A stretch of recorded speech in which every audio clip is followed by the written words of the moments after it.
Good evening, teacher. My name is Veronica Barrigas. I am going to tell you about the project-based learning, PBL. My opinion, the best technique is project-based learning. Why project-based learning? This methodology allows students to learn actively, collaboratively, and meaningfully by working on practical projects related to class content.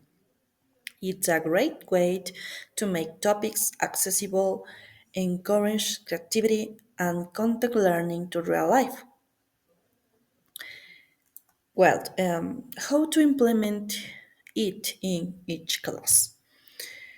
For visual learns, use diagrams and videos, and for kinesthetic learns, allow hands-on exploration. For multilingual students, provide key vocabulary words in different languages.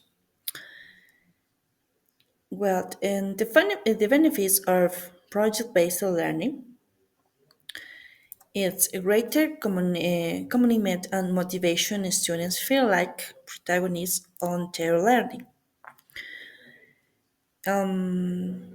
Maybe inclusive and adaptive learning. Each student contributes according to their strengths. On the other hand, development of 21st century skills, communication, creativity, and critical thinking and collaboration. And finally, connection between subjects, interdisciplinary and meaningful learning is encouraged.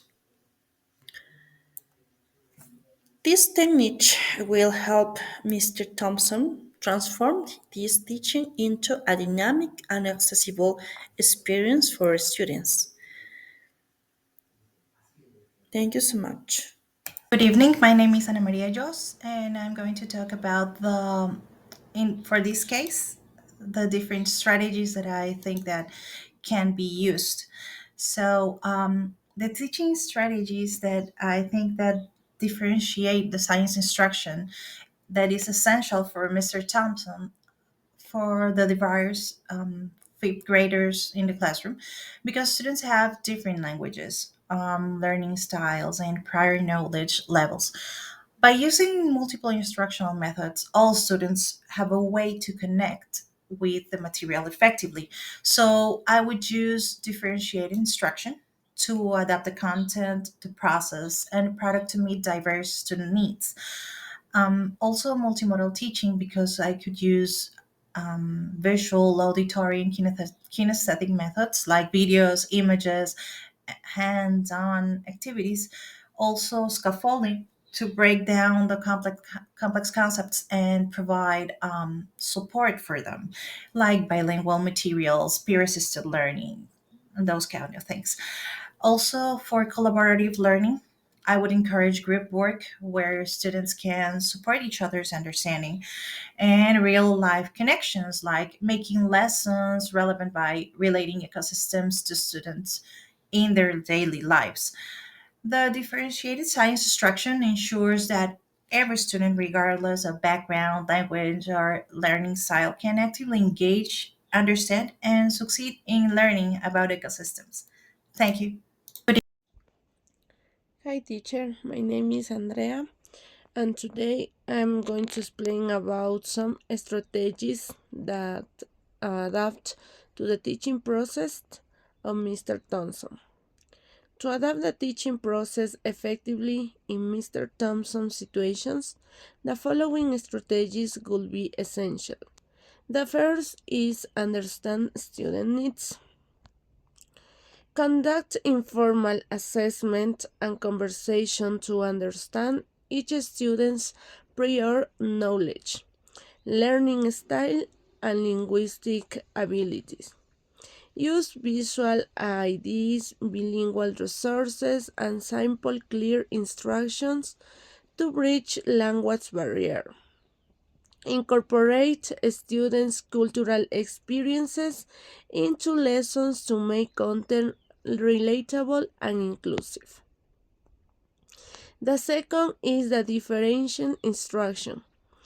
In this case, the teacher will be used hands-on activities such as group discussions, where students can share findings in both visuals and verbal formats.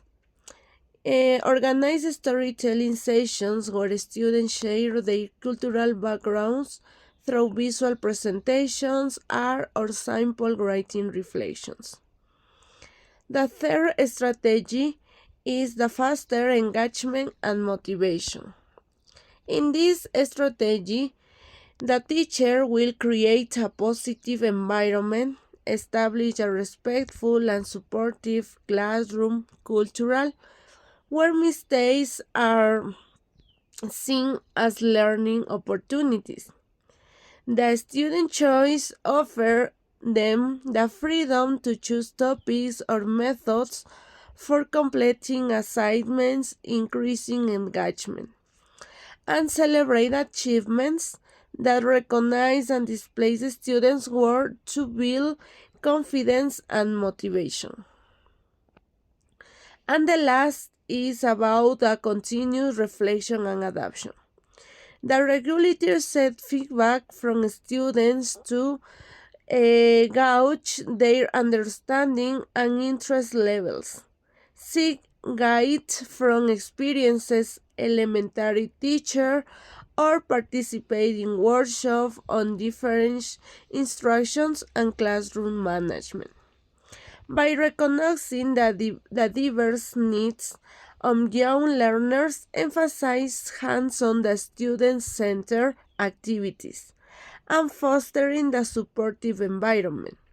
Mr. Thompson can make his teaching both engaging and effective. Thank you. Hello teacher, my name is Jenny Eguachi. It's all about the to offer and adapt solution to this case and create teaching process. We can create a project with the following structure. For project title, project objective, for example, in this project, students will work on multidisciplinary an activity that combines science, social studies, and art. Each group will be assigned the task of researching an ecosystem, connecting into the three areas and the creating a model or representation which will be divided into place. Phase 1, team building. Mr. Thompson introduced the project, explaining that the students will work in groups to create a project that integrates science, history, and arts. Phase 2, research and science. Each group researches the assessment ecosystem using resources such as plant, for example, and interactive games to deepen their understanding. And the social studies and the student research and the cultural relate to the ecosystem and focusing on traditional ways of life and how the environment influence their culture. Our students are given the freedom to express themselves artistical, and they can create paintings, sculpture, collage, or models that reflect the ecosystem and culture they have studied. And the phase 3 project development groups collaborate to integrate their research in a common project that reflects their research in science, social studies, and cultural. And the phase 4 final presentation. Each group presents their ecosystem, explaining the scientific, cultural, and artistic elements of their project. After the presentation, Mr. Thompson invites students to reflect on way they have learning, asking questions to encourage reflection. And finally, phase assessment throughout the project.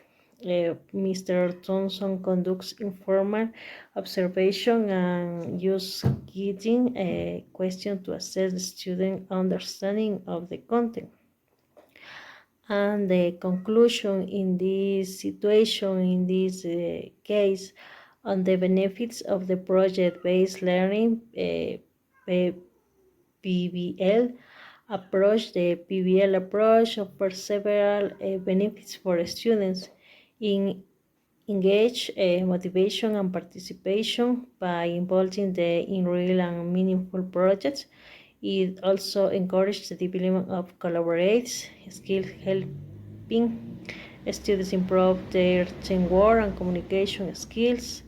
We learning from each other, and activity learning is another key benefits as an encourage learning through hands-on experience, which improves understanding and retention of concepts. Finally, this approach promotes cultural awareness, allowing students to explore and evaluate different cultures, fostering respect and inclusion. Thank you, teacher.